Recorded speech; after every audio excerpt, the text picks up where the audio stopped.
भारत और चीन में लद्दाख में जारी विवाद सुलझने का नाम नहीं ले रहा है। चीन लगातार भारत को धमकाने के लिए युद्धाभ्यास कर रहा है, लेकिन इस बीच एक बड़ी खबर है। ये खबर अमेरिका से जुड़ी है, जो चीन को करारा जवाब देने के लिए अमेरिका भारत चीन सीमा पर परमाणु बॉम्बर को उड़ा सकता है। भारत चीन सीमा पर गरज सकता है अमेरिकी बॉम्बर। दुनिया का सबसे घातक परमाणु बॉम्बर है B2 स्पिरिट। B2 स्पिरिट का नाम सुन जिनपिंग के उड़े होश। दोस्तों, लद्दाख में भारत और चीन के बीच जारी तनाव लगातार बढ़ता ही जा रहा है।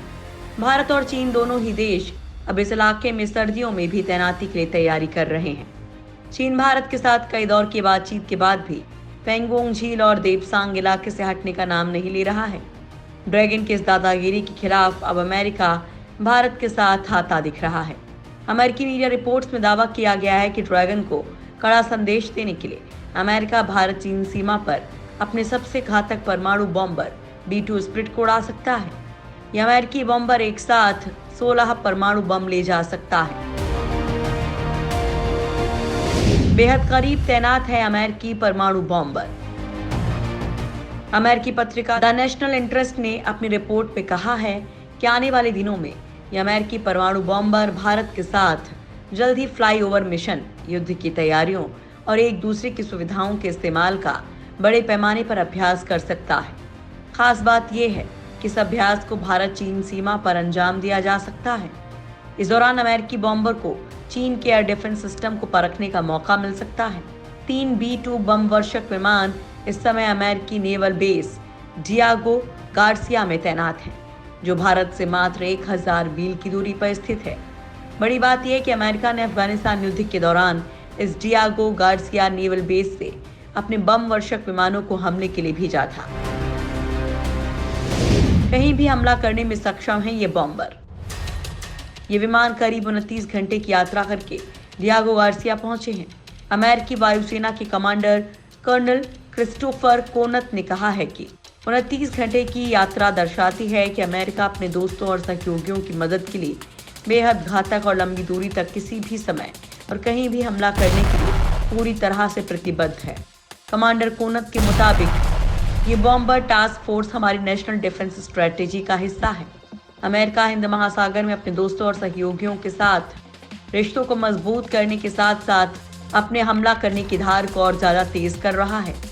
कोरोना वायरस संकट के बावजूद अमेरिकी एयरफोर्स इंडो पैसिफिक इलाके में सहयोग के लिए पूरी तरह से तैयार है। अमेरिका का स्ट्रैटेजिक कमांड अक्सर B2 स्पिरिट स्टील्थ बॉम्बर को खतरे और जरूरत के हिसाब से दुनिया के अलग अलग हिस्सों में तैनात करता रहा है।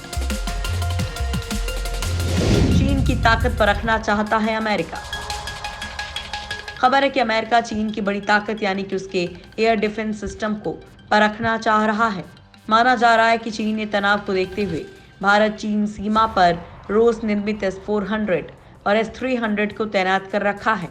चीन का दावा है कि यह डिफेंस सिस्टम स्टील्थ लड़ाकू विमानों को भी पकड़ने में सक्षम है। उधर अमेरिका ऐसे किसी भी खतरे से निपटने के लिए 30 साल पुराने इस बम वर्षक विमानों में लगातार नए सेंसर, कंप्यूटर, हथियार और इलेक्ट्रॉनिक उपकरण लगाता रहा है। B2 के कंप्यूटर को बदलकर अब 1000 गुना ज्यादा तेजी से काम करने वाले लगाए गए हैं। विशेषज्ञों के मुताबिक ये परमाणु बॉम्बर रडार की पकड़ में नहीं आता है और ये चुपके से हमले को अंजाम देने में सक्षम है। एक साथ 16 परमाणु बमों से हमला। B2 स्पिरिट दुनिया के सबसे घातक बॉम्बर माने जाते हैं। ये बम वर्षक विमान एक साथ 16 B6017 परमाणु ले जा सकता है। हाल ही में इसके बेड़े में बेहद घातक और सटीक मार करने वाली B6112 परमाणु बम शामिल किए गए हैं। यही नहीं, ये दुश्मन के हवाई डिफेंस को चकमा देकर आसानी से उसके इलाके में घुस जाता है। इस बॉम्बर पर 1000 किलो के परंपरागत बम भी तैनात किए जा सकते हैं। ये दुश्मन की जमीन पर हमला करने के लिए सबसे कारगर बॉम्बर माना जाता है। साल 1997 में एक B2 स्पिरिट बॉम्बर की कीमत करीब 2.1 अरब डॉलर थी। अमेरिका के पास कुल 20 B2 स्पिरिट स्टील्थ बॉम्बर हैं। ये बॉम्बर 50,000 फुट की ऊंचाई पर उड़ान भरते हुए 11,000 किलोमीटर तक मार करने में सक्षम है। एक बार रिफ्यूल कर देने पर यह 19,000 किलोमीटर तक हमला कर सकता है। इस विमान ने कोसोवा, इराक, अफगानिस्तान और लीबिया में अपनी क्षमता साबित की है।